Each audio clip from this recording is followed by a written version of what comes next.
So upcoming Friday nights, me and the degenerate boys that we are, we're coming back with the betting show. You look at the way he bounces off tacklers, the way that he keeps his eyes downfield, his vision, his ability to find holes, his pass catching ability, right? Because he had. In my lifetime, I'd put him at probably around the 2 area, with again the only other person up there being King Ricky. Anthony Richardson or Caleb Williams at the 111. Yeah.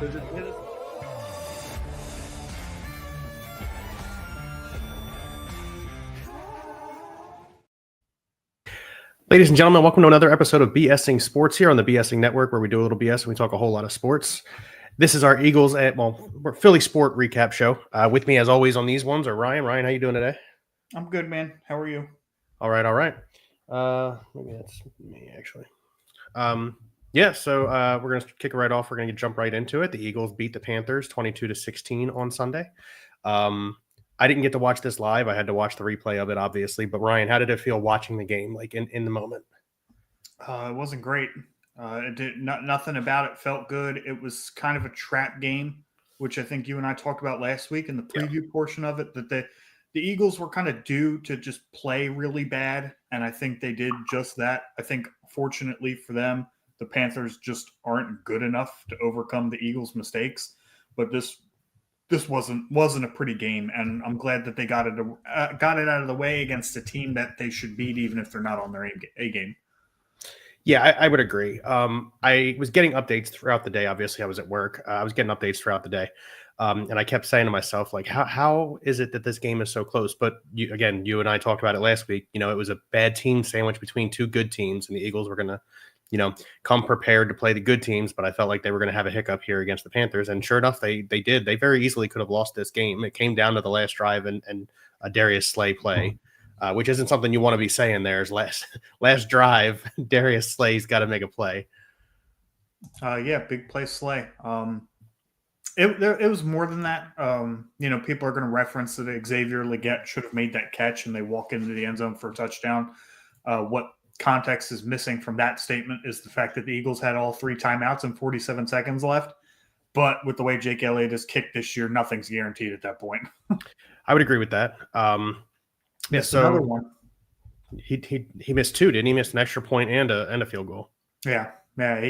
He's been bad. The kicking in the NFL has been bad this year, but Jake Elliott has been like exceptionally bad at kicks that he is very normally good at. Yeah, exactly. I was going to bring that up. It's a mental thing, right? Like, because we know he's capable of doing it. Like, yeah, at this point, I think it's all in his own head. I'm not sure that he'll bounce back at all this season. I'm sure that, you give him the off season to come back and he'll be just fine. But yeah, it's got to be all in his head at this point. Jake Elliott's just not playing good football. And a lot of people, early when the struggles happened, were attributing it to Nick Sirianni going for it on 4th down a lot. But I got to wonder if Nick Sirianni was going for it on 4th down a ton in weird situations because maybe Jake Elliott wasn't right in practice. Maybe there was something to that. See, I went the injury route, something they're not telling us about Jake Elliott's leg, right? Because who are you going to pick up off the waiver wire that's better than Jake Elliott right now? Not many people. So you ride with what you got. Better than Jake Elliott right now, just about anybody. Sorry, I'm referring to a couple weeks ago when Nick was getting all the crap for like not kicking the ball. So maybe, or maybe you're right. He saw it in practice, and it just led to on-field inconfidence or unconfidence in him, and that was the decision that was made. Fans have been booing, calling for too many 4th down attempts. We need to kick the ball, and now all of a sudden we're giving Nick applause because instead of attempting a long field goal, we take a 5-yard penalty and punt the ball. Yeah, it's changed drastically, and it's really, really, really sad. It is sad. I think he'll figure it out, but I think you're right. I think it'll take the offseason. So it's worked out for us. I think we're 9-0 when we played, and we talk about the defense first. So let's. I don't think we've talked about the defense first that long, but I did intentionally put the defense first because they are the best unit on the Eagles. I mean, the special teams isn't really, really good. The offense, we'll talk about them here in a second. Thanks for tuning in, Gucci. You should switch to YouTube. The defense, I mean, again, another solid outing. There was nothing fantastic about what the defense did this game. I think actually for the most part, they played relatively average against a team that, as I said in the opening, just can't take advantage. They're just not good enough to take advantage of mistakes. Adam Thielen kind of had his way against Cooper DeJean a little bit early in this game. And, the rookie's going to take his lumps. Adam Thielen's been in the league forever, and he's been a very good receiver for as long as he's been in the league. But it wasn't pretty in the beginning. And then DeJean kind of picked it up as he was going along the game, and they started targeting other cornerbacks and other defensive backs. But, it just wasn't pretty. There was nothing great to say about this game.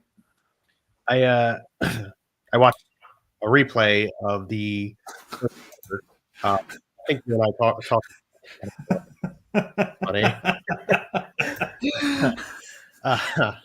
completely blew my train of thought there.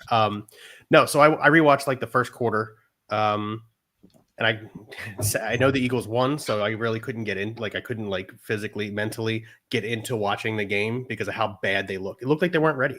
They looked unprepared in the first quarter. They looked like they were looking at Pittsburgh. Exactly. Yeah, I would agree with that 100%. And that goes on both sides of the ball. The defense, Chuba Hubbard runs for 92 yards, most of it in the first half. They weren't looking at the Panthers. They were looking at something else. Yeah. Okay. I'm glad you have that as a banner. We'll get into that. All right. So moving forward, let's talk about the offense. Obviously there are some struggles on the offense right now, and these struggles are not the run game. For the most part, not the blocking attack or blocking scheme. They center in and around the passing game. Jalen Hurts, obviously 14 of 21, 108 yards, 2 touchdowns though. I want to hold off on talking about Jalen Hurts for a second and address just the general slow starts. Once again, offense slow to start in the first quarter. First couple drives just looked abysmal. Nothing was clicking. And they did attempt to throw the football quite a bit in the first quarter. And I'm wondering if those two things are related at this point. We've said it before on this show where they use the pass to set up the run, but at the same time, they're getting off to these slow starts. Like, I guess at this point, you can't really say that those two things aren't connected, right? They're just, the passing game just isn't there. And it's not necessarily the volume of passing, right? I'm okay with throwing the football 25 times as long as we win the football game. It's what I see during those passing plays. And which is what I wanted to get into. Yeah, I'll let you get into it a little bit. I have my own spiel about it. Yeah, there were a couple of times where I saw, and it not just AJ Brown. Obviously, I focused on AJ Brown because he made the passing comment in the post-game report. For starters, he came out yesterday and said, I wasn't attacking specifically Jalen. Like, people thought I was attacking Jalen. I wasn't attacking Jalen. I was saying we all have to be better.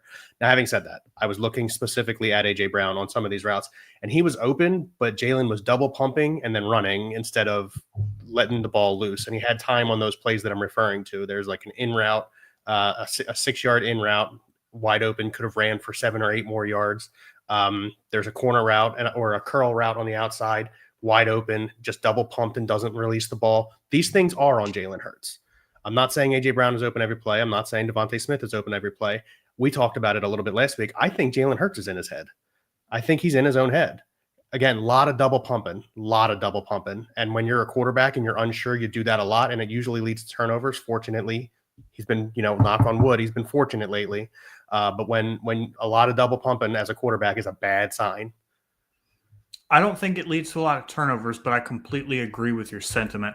I think Jalen Hurts' biggest issue is that for about 17 games in a row, we and Eagles fans collectively bashed him for just absolutely horrific decisions, forcing the ball into coverage, force-feeding A.J. Brown and Devontae Smith when it wasn't necessary, just throwing the ball up to his superstars and letting them do their thing. Now, it resulted in a lot of big plays, right? We got a lot of big chunk plays, but there was also a lot of careless turnovers from Jalen Hurts. And I think at this point, he's kind of done a complete 180 to where there are 0 throws that I watch on film of Jalen Hurts that involve anticipation. He is waiting for wide receivers to already be open before he throws the football. And I think that's where a lot of that double pumping comes from. He's just so afraid of making a mistake at this point that he's too conservative. There's no balance in his game at all. There's no risk with a little bit of reward. There's nothing at all. It's just completely conservative football, and the Eagles are good enough to overcome that. But I'm telling you, when you get to a team like Detroit, at some point it's going to be boom or bust. Like, I need you to push the ball. I need you to make a play in the passing game. I need you to go trust your guys again like you were in the beginning of the season. Did it result in a lot of dumb decisions? Absolutely. But we're going to need some big plays when we play the Detroits and Green Bay again. We will just need that from you. Yeah. I mean, you're looking a little bit ahead at the playoff preview. You're going to have to play the Vikings. You're probably going to have to play the Packers, or you're going to play the Vikings or the Packers. You're going to end up playing the Lions. I mean, I don't think anybody doubts that we're going to end up playing the Lions. With the way Jalen Hurts is playing, they're not playing the Lions. They're not going to get far enough into the playoffs. Get past whoever it is to get to the Lions. Hey, listen, the defense is really good. The run game is really good. We've seen teams win with exactly that approach. Unfortunately, coming into the season, we didn't think Jalen was going to be the weakness on the team. And right now, Jalen Hurts is the weakness on the team. So, and I will say, like, Jalen Hurts hasn't played awful, right? Like, he's not being careless with the football, right? He's being pretty conservative with the football, which is fine for the team that we have. But he is the weak link. He is absolutely holding this offense back. You go watch Justin Herbert with the lack of weapons that the Chargers have outside of McConkey, and like, he is completely unafraid to throw the ball to Josh Palmer and Quentin Johnston. Like, no matter what, like this dude, a name we didn't be talking about. Yeah, or Patrick Mahomes has not played well, and he doesn't have fantastic weapons either, and yet he's still not afraid to sling the ball. At some point, you have to have confidence that you can make the throws. And I would almost rather have the early season Hurts, where I was seeing big plays, big losses, versus what I'm seeing right now, where I'm just too scared to go make a play. I wonder if any of that's coaching. Like, hey, if we don't get the first down, if we don't get a big yardage on first down, we're going to have you throw the ball, but don't make a mistake. Like, we have the rushing attack to make up for it. Like, don't make a mistake. And honestly, if it is coaching and if that's the approach they're taking, I agree with you. You got to sit down as the coaching staff. And this is exactly what Nick Sirianni is supposed to be dealing with. This and the other stuff that we'll get into here in a second. Like, you're a player's coach. You're not calling offense. You're not calling defense. You're a player's coach. You're supposed to be the guy looking at Jalen Hurts saying, listen, it's okay to make a mistake every here and there. You got to trust yourself. Just sling it. Let it go. Yeah. Trust what you're seeing and trust that your guys are going to make a play. Don't need double pumping.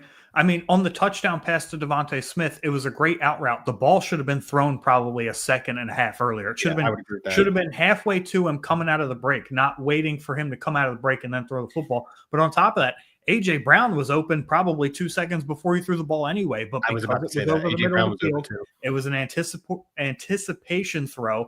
It wasn't. He just didn't make it.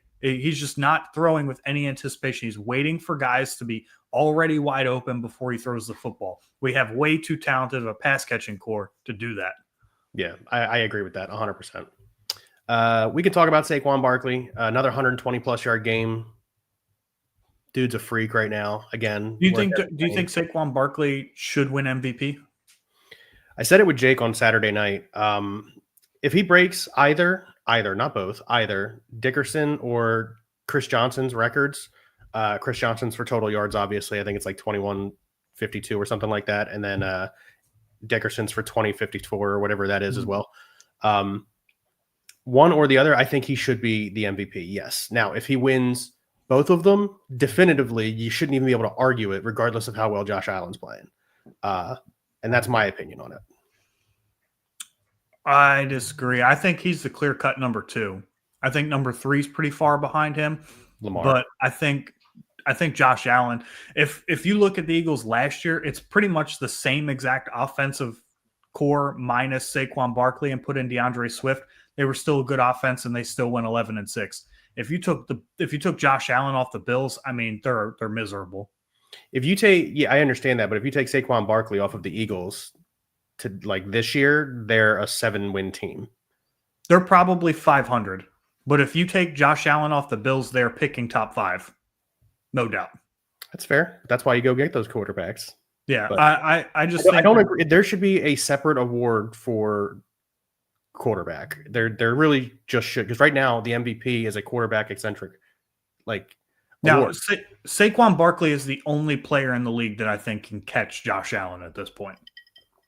Allen played really well against the Rams. I know they lost. Their defense couldn't stop Matt Stafford to save their Shannon lives. Sharp blamed Josh Allen for the Bills losing that game. Shannon Sharp's kind of an idiot. He said something like they settled for a field goal when it was 24-10, and the score was never 24-10 at any point. They lost by 2 points. And the Bills never kicked a field goal. Josh Allen scored 6 touchdowns. Yeah, whatever, John. Whatever, man. All right, so we've already kind of briefly touched on it. Let's just get into it, right? Brandon Graham goes on WIP on Monday morning. He's asked about, the passing comment from AJ Brown in the post-game interview. And he makes the comment that, they used to be really close friends, but right now they aren't. There's something going on there, or something along those lines. I didn't read the exact quote.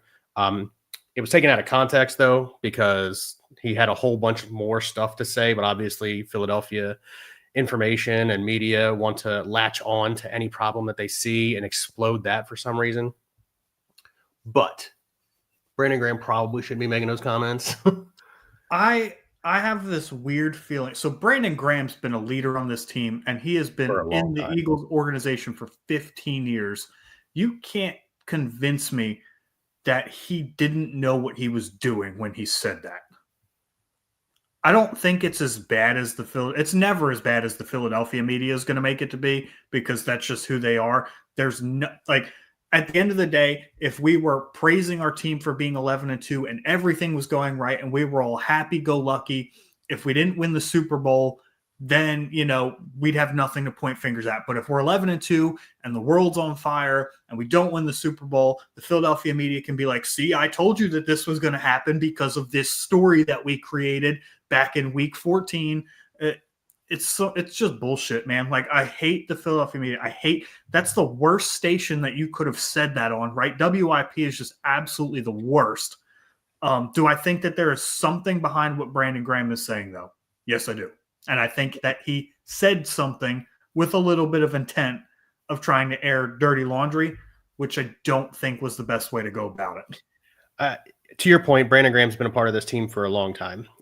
He's obviously a captain on the team. He's a leader in the locker room. I do think he said it intentionally, regardless of the station that it was on, because I get this feeling that when there's animosity between AJ Brown and Jalen Hurts, Nick Sirianni doesn't want to get involved, right? Because they have such a personal relationship. He wants them to figure it out themselves. I think Brandon Graham said it on WIP intentionally to make Nick Sirianni do his job, intentionally put it out there so that Sirianni has to deal with it. Hey, you've been ignoring this. This is what we as a team are all seeing. It's really time for you to get involved. This is the only reason you're here. You're, again, I said it earlier in the pod, you're a player's coach. Your job is to make sure that there aren't these issues in the locker room. Now, again, there must have been a conversation, because Jordan Mailata said something. Jalen Hurts said something. AJ Brown said something, all in their pressers yesterday. And it all stemmed from that's in the past. Jalen and I are good. AJ and I are good. And Jordan Mailata said, I'm not talking about this. It's ridiculous that we have the Steelers, who are an 11-win team, coming to town, and you guys are worried about if they're buddy. But in the locker room, we don't care. We have the Steelers. This is Steelers week. And I respect the shit out of Jordan Mailata for squashing the rest of it immediately. Nope, not dealing with it. It's Steelers week. That's what I want to talk about. But yeah, Jordan Mailata's great, dude. To my original point here, I think Brandon Graham did it intentionally to make Nick Sirianni do something. Yeah, I don't know that it directly ties to Sirianni, but I agree in the sense that he's been in Philadelphia 15 years. He knew exactly what was going to happen when he said what he said. Yeah. All right, so speaking of those Steelers that are coming to town, clinch the playoff spot already. Let's go. Let's go win the division. This is going to be a tough game. Doesn't sound like George Pickens is going to play, though. That does go in our favor. Yes, it does. However, I think the Eagles opened up as 5-point favorites. They're at home. This is a tough one. I sat here while I was working. I've been so busy. My brain is fried. Kind of wish you would have taken a few minutes to settle down before you get live. Nah, it happens. I think we're going okay. No, I thought about this game a lot today and yesterday while I was working. It's gonna be a tough one, and honestly, I expect a big game from AJ Brown. I expect the passing game to do something. Remember last time we played the Steelers? Yeah. What was it? 142 yards receiving and 2 touchdowns, And a big old fine. And a big fine. Yeah. I wouldn't be surprised to see one of those games. Worth it. Yeah. I wouldn't be surprised to see one of those games at AJ Brown. Sometimes and again, to Brandon Graham's credit, sometimes when you start stoking the fire, something happens. And I'm looking forward to it. It's a tough game, though. I'm not going to give you what I like my prediction because we have that show on Saturday, but it's a tough game. Yeah, it's going to be a tough game. I think the spread opening up at -5 is fine. And in my head, I want to say that the Eagles are going to use this as fire to, really come out. But at the same time, the Steelers are also a double-digit win football team. They're a very good football team with a very good head coach. This is a 3-point game either way, in my opinion. I would agree that it's a 3-point game either way. And if we're relying on Jake Elliott to kick the last-second field goal, that's what I think is our downfall. Unless it could be his turnaround. Who knows, man? Sports are so strange. But if I'm Sirianni, I'm staying away from anything 45 yards and more. Anything 4th and 4 or less in that territory is an automatic go for it. I would agree with that at this point. Yes, I would agree with that. But no, to the Steelers' credit, even without Pickens, I know he's been a big part of it, but Russell Wilson has been having a really great game.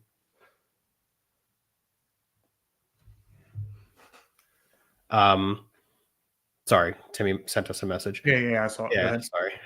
And Russ has been playing really well. Their defense is playing well. Tomlin teams always have really strong defenses. Tomlin has yet again not had a losing season his entire head coach career. And it's just a tough team. I like Tomlin's comments, though. Did you see them?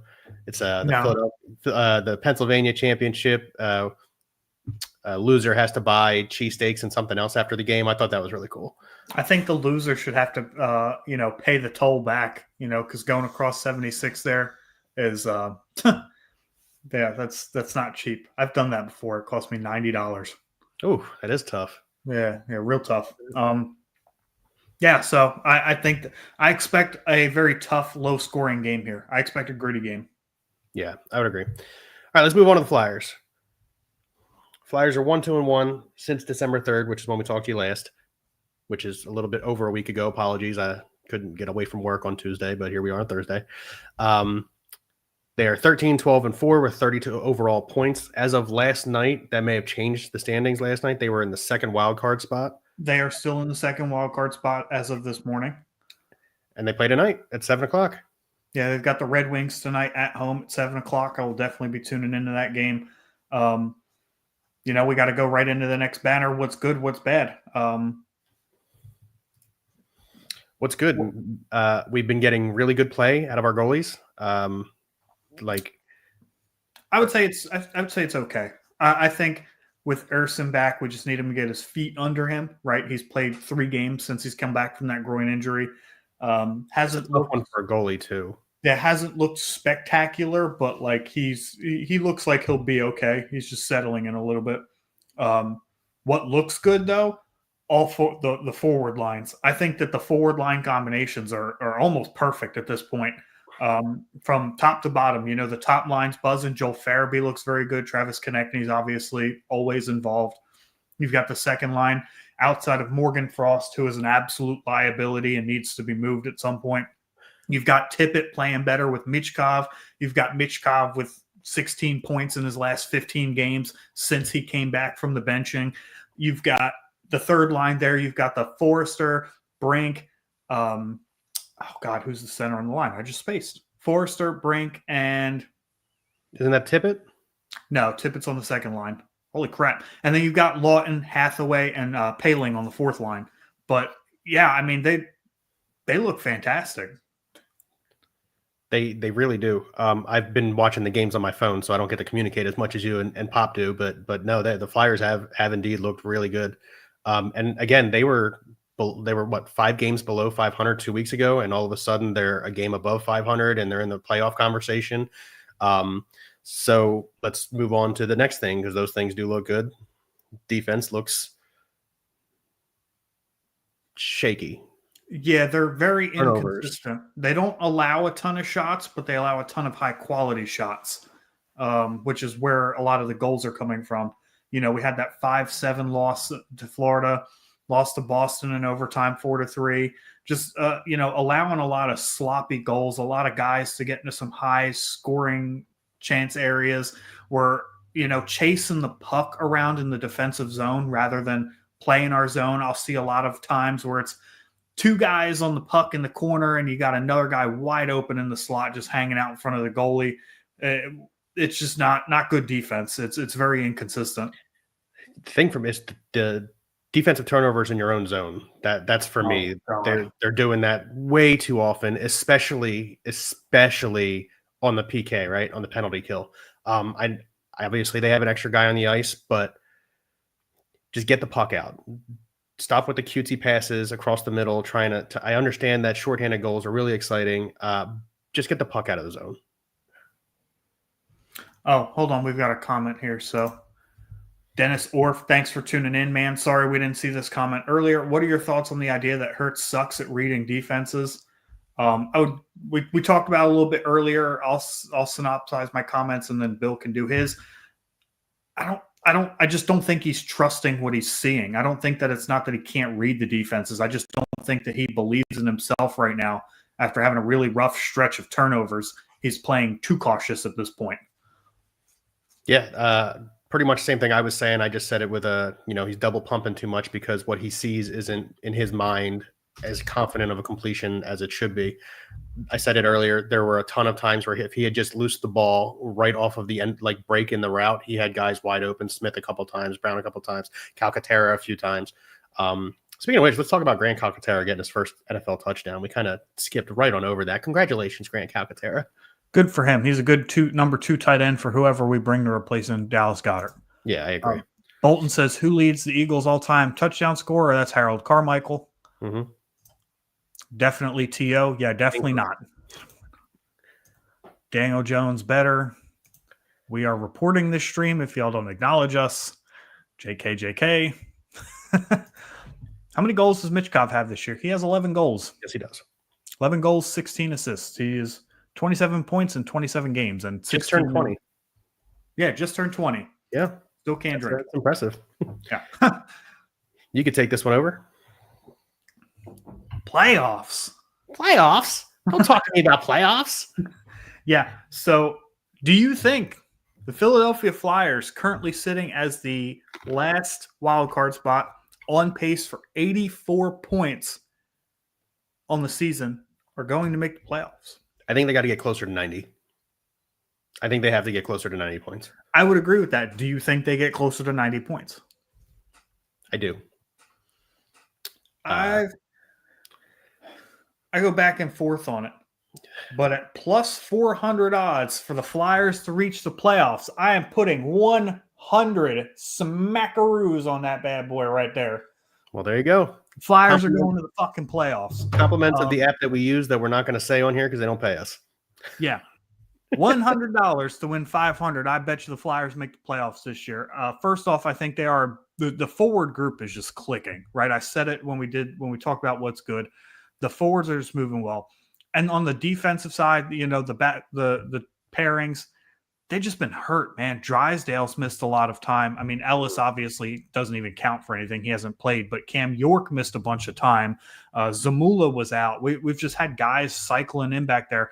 And fortunately, those injuries kind of allowed us to find Emil Andre, who's been fantastic. Yeah. But all in all, we're running guys like Zamula and Hens Gradle out there. I forget what that guy's name is.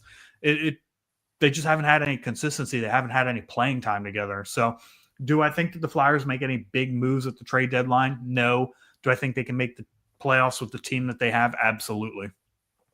I like it. That's a great take. I like it. Playoffs. A little bit of more news. This does kind of affect Philly sports recaps. Juan Soto signs with the Mets for, 15 years, $745 million. That's a pretty big paycheck. So good for Juan Soto. And Yeah, that for that price tag, I'm real good on not signing Juan Soto. yeah, I would agree with that. I am upset that Boston traded for Crochet earlier today. They gave up quite a haul to get They him. did. Now, I know Crochet has 2 years left of team control, but for a guy who's already had Tommy John and has only pitched 141 innings, the most in one season in his career, to give up Kyle Teal and Montgomery, that was a crazy haul. Like, I don't, and that's just the price of starting pitching at this point, especially with multiple years of team control. Uh, the Phillies got to do something, right? Freed just signed in New York, big deal, 8 years. Corbin Burns is still out on the market. I think he's a fine addition. Jack Flaherty's still out there, but the arms race is drying up fast on the market. I think they really just have to make a move somewhere. Yeah, so obviously when all this opened up, Alec Boehm was a name for the Philadelphia Phillies that was out there a lot. And yesterday, Scott Boras and the other day, Topper came out and both of them said, yeah, we've heard those rumors. I called and talked to Boehm. Like, we're not shopping Alec Boehm. We'll listen to offers. Like, if people are calling us about Alec Boehm, we'll listen to them, but we're not actively shopping Alec Boehm. And I thought that was pretty cool that they came out and like said that. Now, I wonder if there's any truth to that or they were shopping him. Yeah, I was about to say, I don't know that about that. Yeah, couldn't get what they wanted in return, so they come back and are like trying to make face with Alec Boehm, like, oh, we were never shopping him. Like, that's not the story. If that was the case, why didn't you squash it a month and a half ago when the rumors came out? Like, yeah, that rumor's been circling since the end of the season. That's why I don't know how much I'd buy that, especially with all of the ties supposedly to Alex Bregman, and that the Phillies are going to attempt to bring him in, which wouldn't be a bad deal. I still feel a little sour about any Astros players playing for the Phillies, but that's just, that I want to win a series, man. Yeah, at this point, I just want to win. I don't want to cheat to do it because I don't want to have to sit here and put a bag over my face. But yeah, it's fair. Yeah, but no, I mean that's a big addition. They need an arm for sure. They need an arm, and I think they need another bat too. I agree that they need another arm. I think they need another arm in the bullpen. I think they need another arm in the starting rotation, and another bat. So I think they are 3 pieces away. And they don't have to be great. Like, they don't have to be Juan Solo. They don't have to be Bregman. They don't have to be Kyle Tucker. Like, yeah, they do. If there's one dude that I would overpay for, it's Kyle Tucker. Kyle Tucker, the cost. Like, I would be willing to, like, you want to throw Boehm and Crawford in a deal for Tucker? I'd be okay with that. I would take Mick Abel and pack his bags myself if I knew that he was going to be in a deal for Kyle Tucker. I'd be like, goodbye. How long before we see Painter, you think? Not long, because as of right now, our starting rotation is Wheeler, Nola, Sanchez, Suarez, and question mark. I mean, for the love of Christ, do not run Taijuan Walker back out there.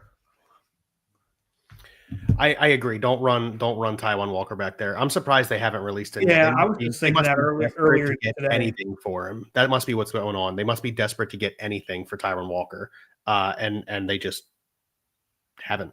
Nobody's given him $36 million over the next 2 years. Yeah, exactly.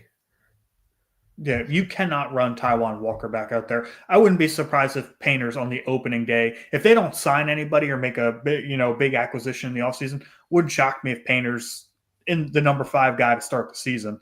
And I think that's the way it should be. But to be truthful, I'm not 100% sold that Ranger Suarez is he just wasn't the same. He just wasn't the same after he got hit in the hand.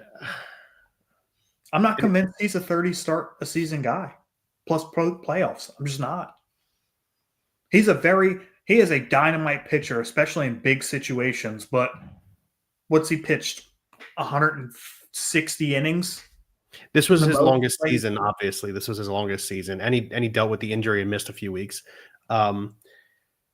So for me, if I'm the Phillies, I would be running a 6-man rotation out there, and the only 2 guys that are running every 5 days are Nola and Wheeler.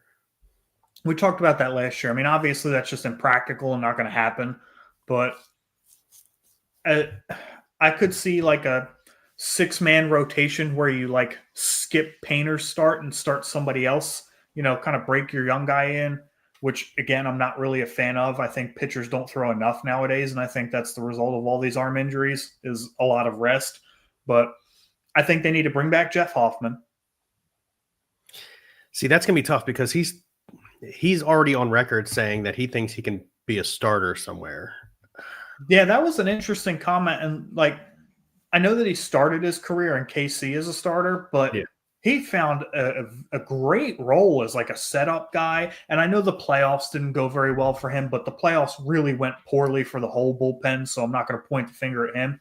But for the span of 162 regular season games, you could point at the bullpen, bring this guy in, and he was going to shut it down. I think that's just his role. Yeah, and I mean, as you pointed out, he excels at it. I mean, he was an all-star this past season with the Phillies. I mean, he was an all-star last year too, I think. He may have been, yeah. All right, you got anything else? No, man. More to come on the Phillies stuff. Winter meetings, I think, was this past week. So hopefully we get some more free agent signings. Hopefully we have some actual Phillies news to report. But outside of Jordan Romano, they've been pretty dead. Yeah, real slow. All right, well, thanks for joining us. You guys have to be watching the stream or the stream on full screen because they can't see the comments. No, we can. I don't know why you'd be. Yeah, Phillies winning 33 games this year. I bet you would. I don't know what you want me to respond to. He just wants to troll us. He just wants to troll us while we're doing a show. I ignore him anyway, so it is what it is. 33 games. Is COVID coming back? We only playing 60 games next year or what? If they only play 60 games and the Phillies only win 33 of them, I'm going to be pissed. I'd take the slow start over what happened last year. Yeah, that's a good point. That's a real good point. Yeah, so that is going to do it for us here. Thanks for joining us here on BSing Sports, part of the BSing Network, where we do a little BS and we talk a whole lot of sports. Have a good night.